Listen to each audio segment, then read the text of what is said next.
Martina, a guitar player from Berlin, and today I'd like to show you the tune Moon Song. It's a beautiful song.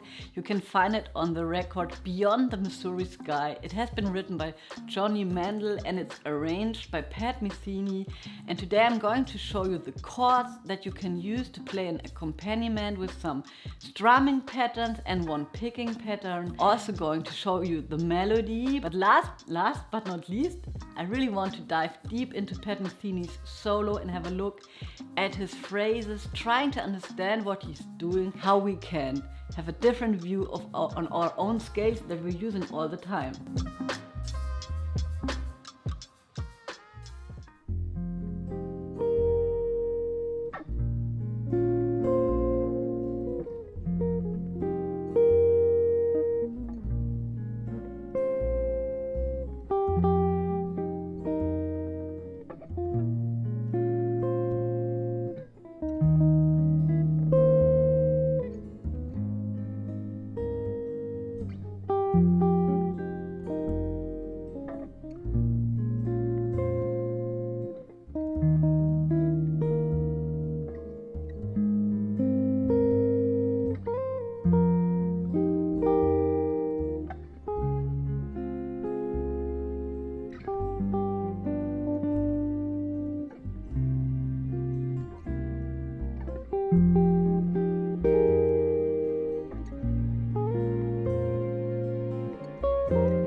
One word about the transcription that I made. There are a lot of 16 notes. If that's giving you a hard time reading it, you could also translate the 16 notes into 8 notes and the 16 notes triplet into 8 notes triplets. That's really helpful. Then you don't have such a dense black bar of notes and actually feels a lot like this, especially in the second part of the tune when he's starting to strum those quarter notes.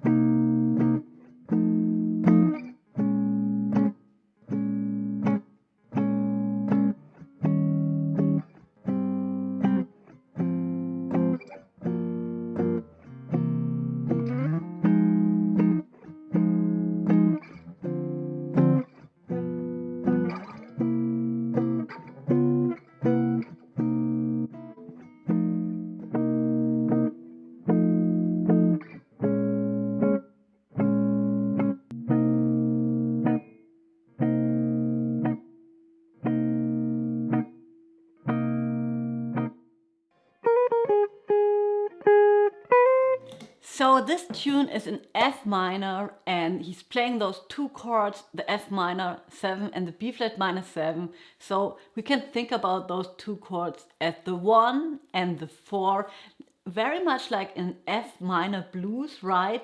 And what he's playing here is the actually F blues scale, so that means it's the F minor pentatonic.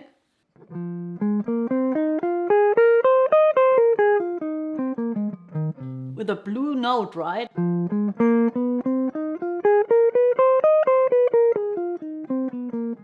So if you only add this one note, it's already the blues scale, and he's playing really very bluesy stuff over those two chords, and he's going to do that repeatedly in this solo, injecting a little blues feeling. So I'm going to record myself the first 4 bars of this tune, which are F minor, B flat minor, E flat 7, A flat major 7. Guess which tune starts like this, right? It's all the things you are.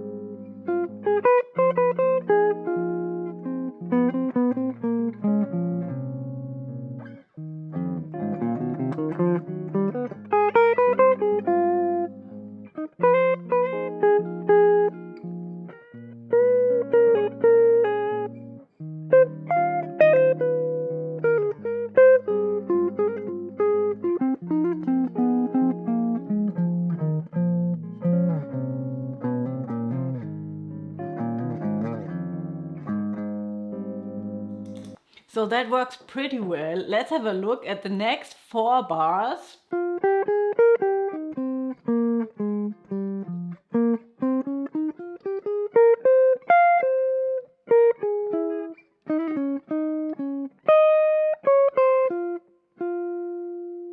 So already in this first phrase, there's something that I find super typical Pat Metheny. It's this one.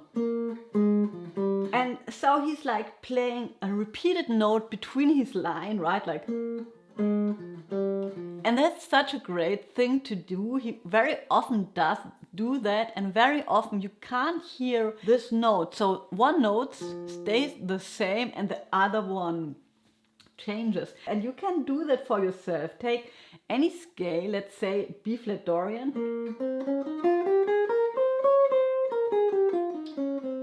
Let's say the D flat stays and the rest of the notes move.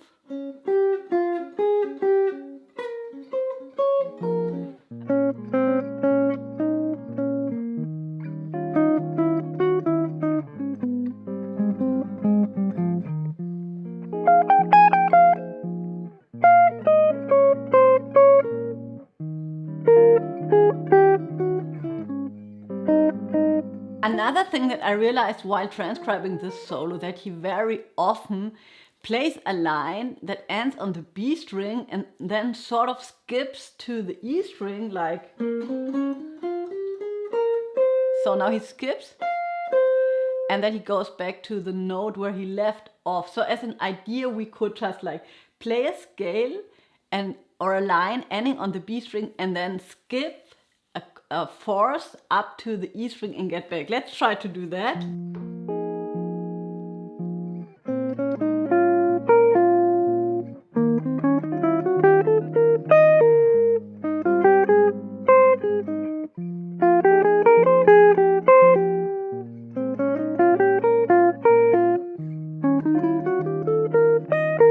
And then when he's playing this sort of a trill,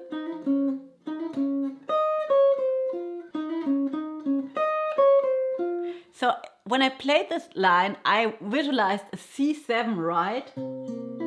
Because it would be like an enclosure for the major third.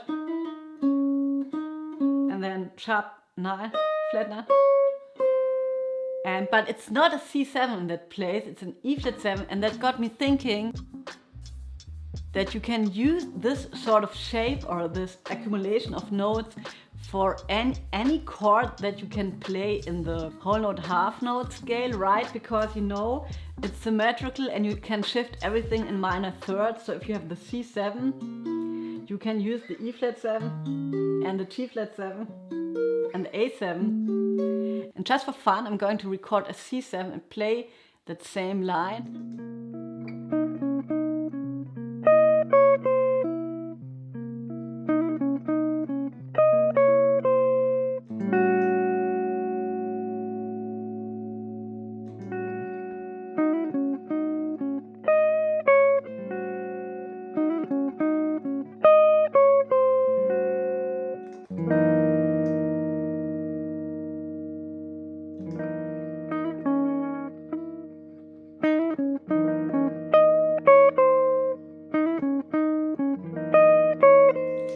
just a fun little thing you can think about, that you replace the E flat 7 with a C7 or an A7 or a G flat 7, and then of course you have to think about where would you resolve it, but that also means if you're having patterns in the scales, they are interchangeable, but of course you have to think about the fact that you will have to resolve it at one point. And he resolves this phrase. So super beautiful on the A flat major 7, and he resolves it to the 6, right? It's really a good option to play a 6 chord instead of a major chord, and the 6 is a beautiful note to land on. And I realized while I was transcribing his solo, he's very carefully choosing the notes that he's ending a phrase on. You know, you have to have a strong sense of the bebop language to play any kind of jazz. And when I hear guys, whether they're free guys or fusion guys or new age guys or whatever you call it, that don't have the bebop language down, I always get bored. So if you like this video, you might also like this video about Bluesy, another very beautiful tune, a waltz with a lot of different keys. Check it out and don't forget to subscribe, leave a comment. I'm very happy about all the comments that I get, and I see you around. Bye!